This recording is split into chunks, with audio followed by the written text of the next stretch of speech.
నమస్కారం ఇది సంగతికి స్వాగతం పెరిగిన పెట్టుబడులు తెగుళ్లతో తగ్గిన దిగుబడులు లభించని ధరలు ఇది పొగాకు పంటను నమ్ముకుని జీవనం సాగిస్తున్న రైతు పరిస్థితి కర్షకుడిని గత ఏడాది ఒడ్డున పడేసిన పొగాకు ఈ ఏడాది చుట్టుముట్టిన సమస్యల మధ్య పొగాకుగా పరిణమించింది సాగు ఖర్చుల మేర కూడా ధరలు గిట్టుబాటు కాని దీనస్థితి అమ్మకాలు మందకొడిగా సాగుతుండగా పొగాకు రైతుల పరిస్థితి మరింత దయనీయంగా మారింది పొగాకు కొనుగోళ్లు ప్రారంభమై 2 నెలలు కావస్తున్నా ఒక్క వేలం కేంద్రంలోనూ 100 బేళ్ల అమ్మకాలు పూర్తి కాకపోవడం ఇందుకు నిదర్శనం అసలే పొగాకుకు తగిన ధరలు లభించడం లేదని రైతులు వ్యధ చెందుతూ ఉంటే మందకొడిగా సాగుతున్న అమ్మకాలు పుండు మీద కారం చల్లినట్లుగా పరిణమించాయి వ్యాపారులు 5గురికి మించి వేలం ప్రక్రియలో పాల్గొనడం లేదు ఫలితంగా ధరలు రోజురోజుకు పతనమవుతున్నాయి బ్యారెన్కు ₹1,50,000 వరకు నష్టం మూటగట్టుకోవాల్సి వస్తోందని రైతులు ఆవేదన చెందుతున్నారు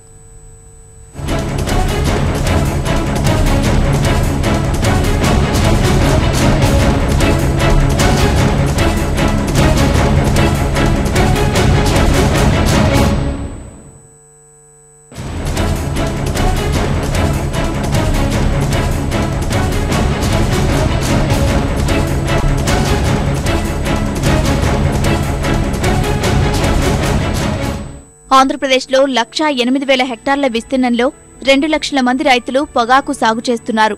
పొగాకు బోర్డు ఈ సీజన్లో 172 మిలియన్ కిలోలు ఉత్పత్తికి ఆమోదం పలికింది.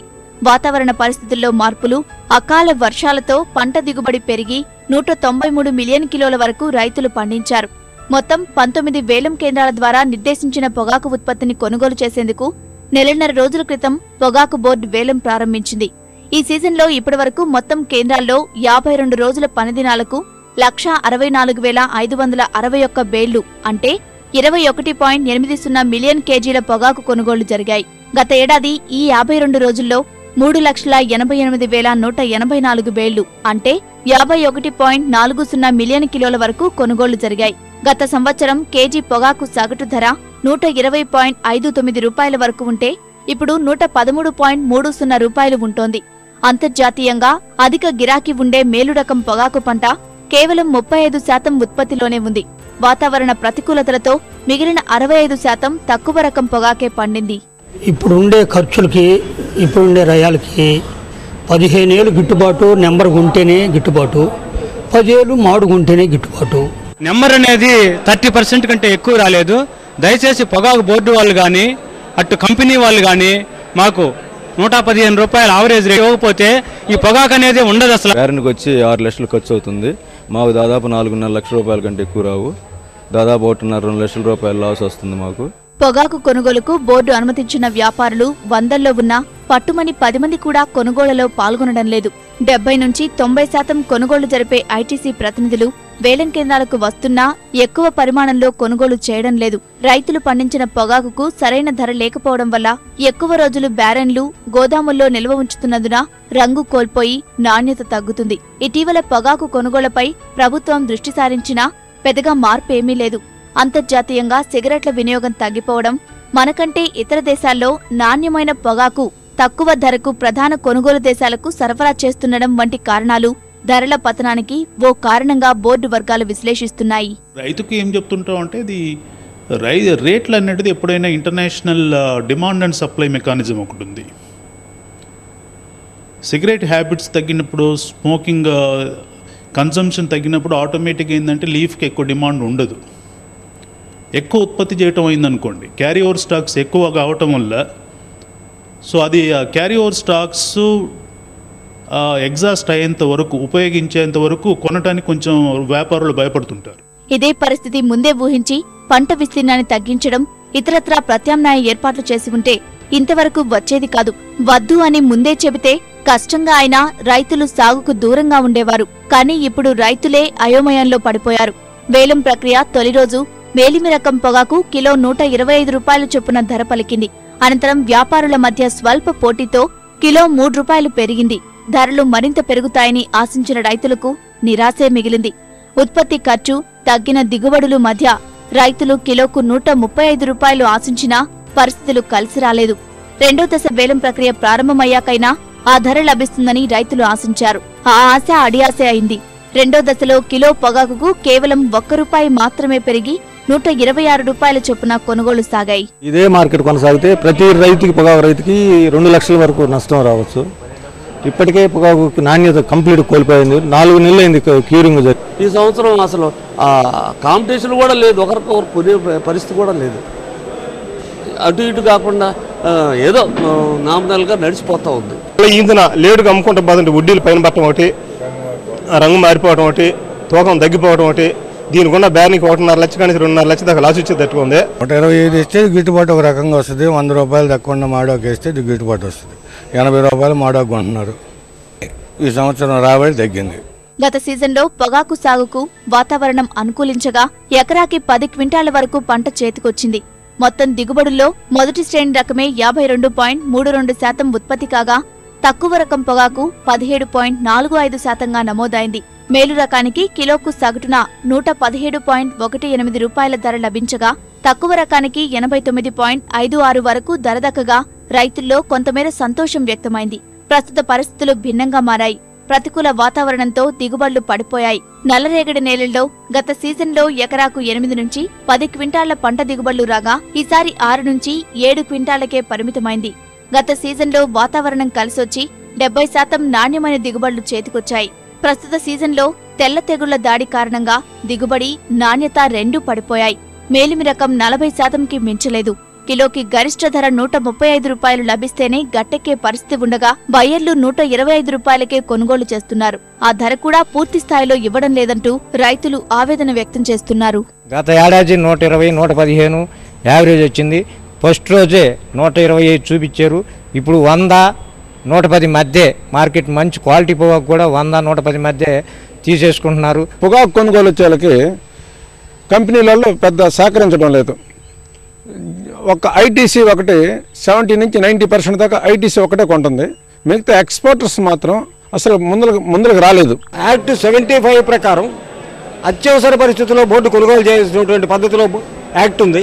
ఆ యాక్ట్ని ఈ సంవత్సరం ఇంప్లిమెంట్ చేసుకుని వ్యాపారస్తులకు పోటీగా మార్కెట్లో కొనుగోలు చేస్తేనే ఈ సంవత్సరం పొగాకు రైతు బాగుపడేటువంటి అవకాశం ఉంది. స్టేట్ గవర్నమెంట్ నుంచి ఆదరణ లేదు, సెంట్రల్ గవర్నమెంట్ నుంచి ఆదరణ లేదు.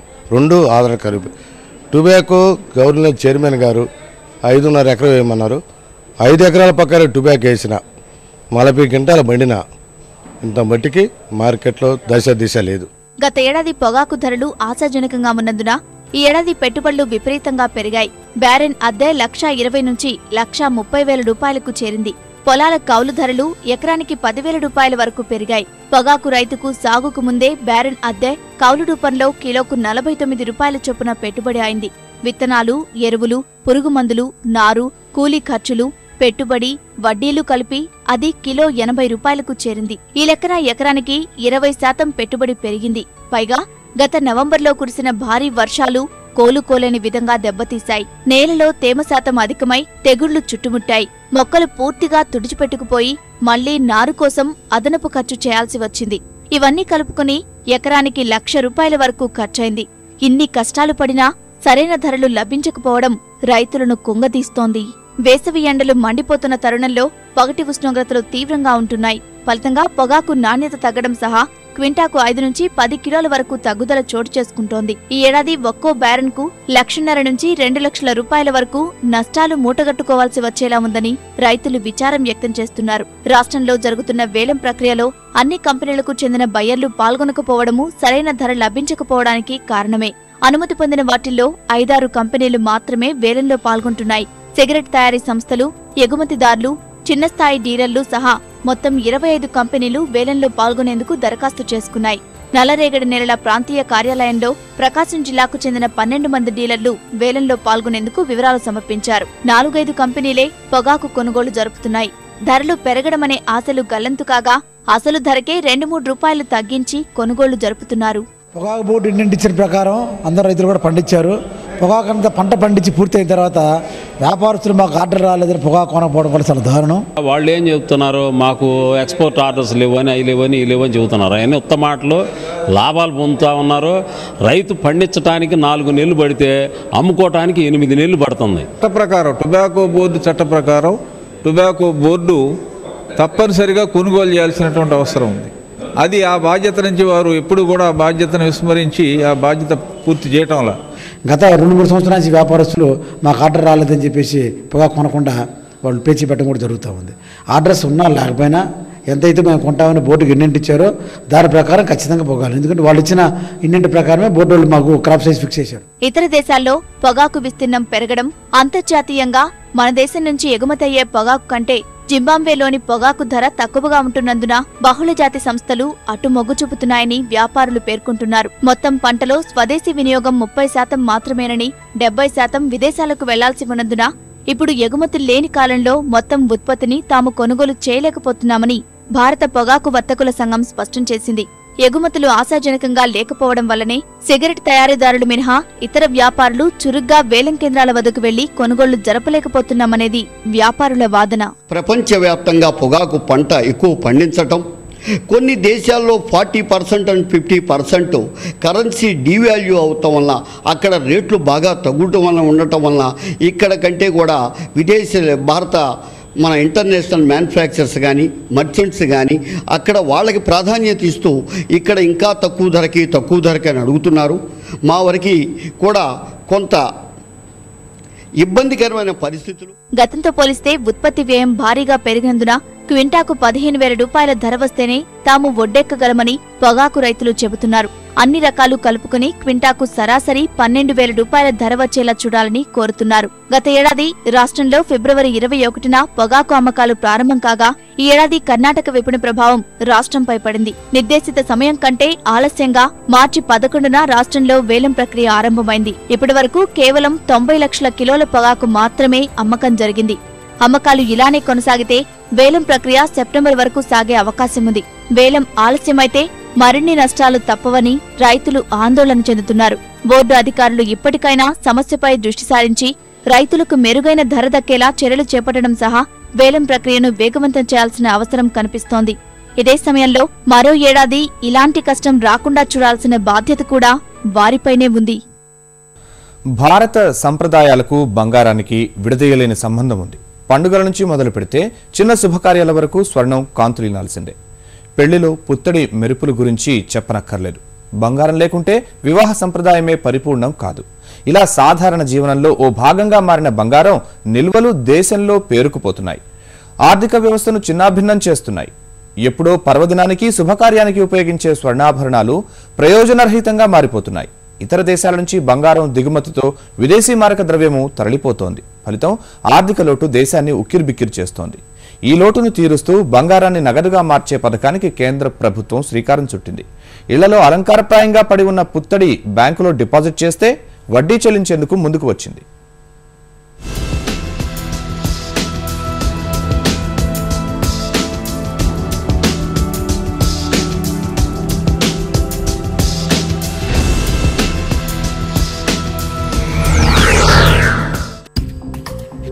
బంగారం దిగుమతిదారుల్లో ముందు వరుసలో నిలుస్తోన్న భారత్.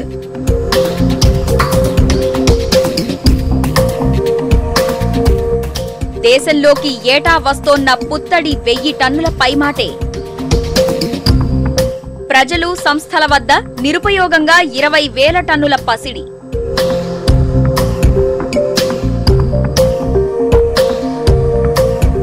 ఉత్పాదకత లేని స్వర్ణం విలువ 60 లక్షల కోట్ల రూపాయల పైమాటే.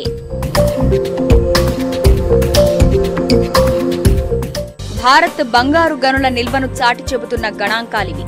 ఇదంతా చెప్పేందుకు ఘనంగా ఉన్న దేశ ఆర్థిక వ్యవస్థకు మాత్రం ఎలాంటి ప్రయోజనం కలగడం లేదు. పేరుకుపోతున్న పుత్తడి నిల్వలు ఆర్థిక వ్యవస్థకు గుదిబండగా మారుతున్నాయి. ఇతర దేశాల నుంచి దిగుమతి చేసుకుంటున్న బంగారంతో విదేశీ మారక నిల్వలు తరలిపోతున్నాయి. ఫలితం ఆర్థిక లోటు పట్టి పీడుస్తోంది. ఈ లోటును సరిచేసేందుకు పుత్తడి దిగుమతిపై ప్రభుత్వం ఆంక్షలు విధించింది. ఈ పరిమితులతో పరిస్థితుల్లో కొంత మార్పు వచ్చినా ఆశించిన స్థాయిలో లేదు. దేశంలో ప్రయోజనరహితంగా ఉన్న స్వర్ణ నిల్వలు వినియోగంలోకి తేవాలని ప్రభుత్వం నిర్ణయించింది. ఉత్పాదకత లేకుండా పడి ఉన్న స్వర్ణాన్ని వినియోగంలోకి తెచ్చేందుకు గోల్డ్ మానిటైజేషన్ పథకంతో ముందుకు వచ్చింది. బంగారం నగదుగా మార్చుకునే పథకం ముసాయిదా నిబంధనలను ఆర్థిక శాఖ విడుదల చేసింది. పథకం కింద ప్రజలు, సంస్థలు కనీసం 30 గ్రాముల పసిడి బ్యాంకుల్లో ఉంచాలి. వాటిపై వచ్చే వడ్డీకి ఆదాయపు పన్ను, మూలధన లాభం పన్ను ఉండవు. డిపాజిట్ చేయదలిచిన వారు ముందుగా BIS గుర్తింపు పొందిన హాల్ మార్కింగ్ కేంద్రాల వద్ద బంగారం నాణ్యత తనిఖీ చేయించుకోవాలి. అనంతరం ఏడాదికి కనీస కాలపరిమితితో బ్యాంకులో బంగారం పొదుపు ఖాతా ప్రారంభించి డిపాజిట్ చేయాలి.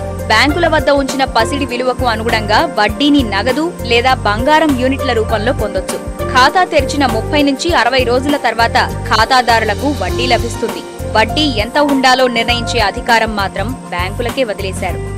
బంగారం డిపాజిటర్లకు అసలు వడ్డీ చెల్లింపు అనేది బంగారం రూపంలోనే బ్యాంకులు విలువ కడతాయి. కాలపరిమితి తీరాక డిపాజిట్ చేసిన బంగారం వాపసు తీసుకునేందుకు నగదు లేదా బంగారం రూపంలో డిపాజిట్లను వెనక్కు తీసుకునే అవకాశం ఉంది. ఎలా కావాలన్నది డిపాజిట్ సమయంలోనే నిర్ణయించుకోవాల్సి ఉంటుంది. బ్యాంకులు, ఇతర డీలర్లు ఈ విధంగా లభించిన బంగారం కరిగించి చెలామణిలోకి తీసుకొచ్చేందుకు వీలవుతుంది. నాణేల రూపంలో వినియోగదారులకు విక్రయించగలుగుతాయి. డిపాజిట్ల రూపంలో వచ్చే పసిడి విక్రయించి విదేశీ కరెన్సీ కూడా బ్యాంకులు పొందగలుగుతాయి. ఎగుమతి దిగుమతిదారుల అవసరాలకు ఈ విదేశీ కరెన్సీ ఉపయోగించుకోవచ్చు. బంగారం దిగుమతులు తగ్గి దేశీయంగా ఉన్న పసిడినే మళ్లీ వ్యవస్థలోకి తీసుకురావాలన్నది ఈ పథకం ప్రధాన ఉద్దేశం.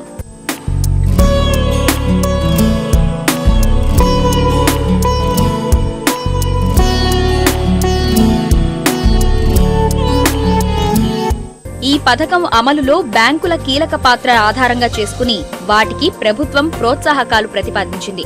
డిపాజిట్లతో వచ్చిన బంగారం నిల్వలు RBI నిర్దేశించిన నగదు నిల్వల నిష్పత్తి CRR, చట్టబద్ధ ద్రవ్య నిష్పత్తి SLR కోసం వినియోగించుకోవచ్చు. CRR కింద తమ వద్ద ఉన్న మొత్తం నగదు డిపాజిట్లలో 4% బ్యాంకులు రిజర్వ్ బ్యాంక్ ఆఫ్ ఇండియా వద్ద ఉంచాలి. డిపాజిట్లలో 21.5% ప్రభుత్వ సెక్యూరిటీలలో ఉంచడాన్ని SLR గా వ్యవహరిస్తారు. అంటే బ్యాంకుల వద్ద ఉన్న డిపాజిట్లలో 25.5% వాడేందుకు వీలుండదు. ఇప్పుడు డిపాజిట్ గా చేరిన బంగారాన్ని CRR, SLR కోసం వాడుకుంటే అదనపు నగదును చెలామణిలోకి తెచ్చేందుకు, రుణాలిచ్చేందుకు బ్యాంకులకు వీలవుతుంది. బ్యాంకులు ఈ బంగారాన్ని విదేశీ మారక ద్రవ్యం కోసం విక్రయించుకోవచ్చు. ఆర్జించిన విదేశీ కరెన్సీని ఎగుమతి దిగుమతిదారులకు రుణాలుగా ఇవ్వచ్చు. డిపాజిట్ గా చేరిన బంగారాన్ని నాణాలుగా మార్చి విక్రయించుకోవచ్చు. కేంద్రం ప్రకటించిన గోల్డ్ మానిటైజేషన్ పథకాన్ని ఆర్థిక రంగ నిపుణులు స్వాగతిస్తున్నారు. ఇలాంటివి ముందే ప్రారంభించి ఉంటే ఆర్థిక వ్యవస్థకు ప్రయోజనం చేకూరేదనేది వారి విశ్లేషణ. విదేశీ మారక ద్రవ్యాన్ని ఆదా చేసే ఈ పథకం వల్ల ప్రభుత్వానికి కొంత ఖర్చు తప్పదు అనేది వీరి అభిప్రాయం. పన్ను రాయితీ ఇవ్వడం ద్వారా ఆ మేరకు కేంద్ర ప్రభుత్వం ఆదాయం నష్టపోయే అవకాశం ఉందని విశ్లేషిస్తున్నారు. డిపాజిటర్లకు మాత్రం లాభసాటిగానే ఉంటుందని, బ్యాంకులు ఈ పథకానికి మరిన్ని సొబగులు అద్దుతాయన్నది వీరి అంచనా. మీరు రిటైర్మెంట్ కోసం సేవ్ చేస్తే ఇంట్రెస్ట్ వస్తుంది. అదే గోల్డ్ కొనుక్కుంటే ₹1 కూడా ఇంట్రెస్ట్ రాదు. ఈ రెండూ కూడా ప్రధాన అవరోధాలుగా ఉన్నాయని ప్రభుత్వం గమనించింది కాబట్టి ఈ గోల్డ్ స్కీమ్ తీసుకురావడం జరిగింది. ఇందులో ఇంట్రెస్ట్ రేట్ ఎంత ఇవ్వాలి అనేది బ్యాంకులకు వదిలిపెట్టినా కొన్ని రోజుల తర్వాత మార్కెట్కి డిటర్మిన్ ప్రకారం రేట్లు పెరగడమో తగ్గడమో జరుగుతుంది. కానీ ప్రస్తుతానికి మాత్రం ఇది చాలా శుభసూచకం. ఎందుకంటే ప్రభుత్వ లెక్కల ప్రకారం 20,000 టన్నులు అని చెప్పినా నిజానికి 30,000 నుంచి 40,000 టన్నుల వరకు భారతీయుల దగ్గర ఉంది. భారతదేశం యొక్క గవర్నమెంట్ దగ్గర లేదు, భారతీయుల దగ్గర ఉంది. ఆ గోల్డ్లో కనీసం 10% కనుక ప్రొడక్టివ్ యూస్లోకి తీసుకొచ్చినట్లయితే మనం ఇంపోర్ట్ చేసుకునేటువంటి క్రూడ్ ఆయిల్ని బహుశా 2 సంవత్సరాల పాటు ఏమాత్రం ఫారిన్ కరెన్సీ వెచ్చించవలసిన అవసరం లేకుండా కేవలం గోల్డ్ రీసైక్లింగ్ ద్వారా వాడుకోవచ్చు. దాని మూలంగా ప్రభుత్వం యొక్క పరపతి పెరుగుతుంది, దేశం యొక్క సంపద పెరుగుతుంది, దేశానికి అందరితో కూడా కంపీట్ అయ్యి మిగతా వాళ్ళతో పాటు ప్రధానంగా పెరగగలిగే అవకాశం వస్తుంది. కేంద్ర ప్రభుత్వం విడుదల చేసిన గోల్డ్ మానిటైజేషన్ పథకం ముసాయిదాకు, సంబంధిత మార్గదర్శకాలకు మహిళల నుంచి సానుకూల స్పందన లభిస్తోంది. బంగారంపై వడ్డీతో పాటే పన్ను మినహాయింపుతో ఆసక్తి చూపుతున్నారు. పసిడిపై మోజుతో పెద్ద మొత్తంలో కొనుగోళ్లు చేసినప్పటికీ వాటిని ఆ స్థాయిలో వినియోగించడం లేదు. భద్రతపైన భయాందోళనలకు గురవుతున్నారు. భార్యాభర్త ఉద్యోగస్తులైతే ఇంట్లో బంగారం ఉంచడానికి ఇష్టపడడం లేదు. పైగా ఇంట్లో ఒంటరిగా ఉన్న వృద్ధుల ప్రాణాలు తీసి పట్టపగలే నగలు అపహరిస్తున్నారు. లాకర్లలో భద్రపరుచుకోవడము ఖర్చుతో కూడుకున్న పనిగా మారింది. లాకర్ తెరవాలంటే పెద్ద మొత్తంలో బ్యాంకుల్లో నగదు నిల్వలు చేయాలి. ఈ సమస్యలన్నింటినీ తీర్చేలా కనిపిస్తోంది బంగారం డిపాజిట్ పథకం. పెరిగిపోతున్న బంగారం కొండ భారత్కు ఏళ్ల నుంచి భారంగా మారుతోంది. ఆర్థిక వ్యవస్థని దెబ్బతీస్తూనే ఉంది. ఈ పరిస్థితుల్లో బంగారం దిగుమతులను కట్టడి చేసేందుకు ఎన్డీఏ సర్కార్ పటిష్ట కార్యాచరణతో అడుగులు వేస్తోంది. విదేశాల నుంచి పుత్తడి ప్రవాహం అడ్డుకట్టకు దశల వారీగా పరిమితులు విధించింది. యూపీఏ హయాంలోనే 80-20 నిష్పత్తి నిబంధనను రిజర్వ్ బ్యాంకు అమలు చేసింది. ఈ పరిమితుల ప్రకారం గుర్తింపు పొందిన సంస్థలు దిగుమతి చేసుకున్న పసిడిలో 20% ఎగుమతి చేసే వరకు కొత్త కొనుగోళ్లకు అనుమతించారు. అయినప్పటికీ ఆగని పుత్తడి ప్రవాహంతో నిబంధనలు మరింత కఠినతరం చేశారు. తొలి 2 విడతల్లో దిగుమతి చేసుకున్న బంగారం పరిమాణం కన్నా 3వ విడత నుంచి తక్కువ దిగుమతులు చేసుకోవాలి. కంపెనీ తాను ఎగుమతి చేసిన పరిమాణం కన్నా 5 రెట్లు అధికంగా దిగుమతి చేసుకోవచ్చు. అది తగిన ఆధారాలు చూపిన తర్వాతే. సంబంధిత సంస్థలకు అనుమతించిన మొత్తం దిగుమతుల పరిమితిని మించకూడదు.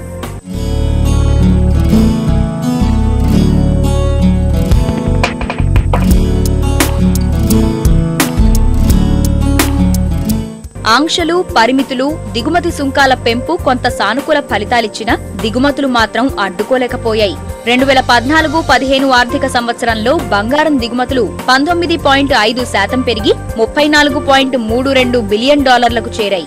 2013-14లో $28.7 బిలియన్ దిగుమతులు జరిగాయి. అధిక బంగారం దిగుమతుల వల్ల 2014-15లో భారత వాణిజ్య లోటు $137 బిలియన్ చేరింది.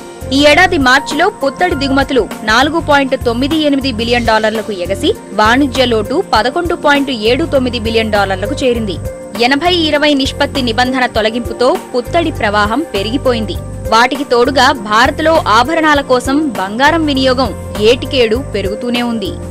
బంగారం దిగుమతులు, స్వదేశంలో పుత్తడి వినియోగంపై ఫిక్కీ, WGC వంటి సంస్థలు ఇప్పటికే హెచ్చరికలు పంపాయి. నిరుపయోగంగా ఉన్న వేల టన్నుల బంగారం వినియోగంలోకి తెచ్చేందుకు అవసరమైన చర్యలు చేపట్టాలని ప్రభుత్వానికి నివేదించాయి. స్టాక్ ఎక్స్చేంజీ తరహాలో బంగారానికి ఎక్స్చేంజీ ఏర్పాటు చేయాలని, పసిడి పొదుపు ఖాతాలు అందుబాటులోకి తేవాలని తెలిపాయి.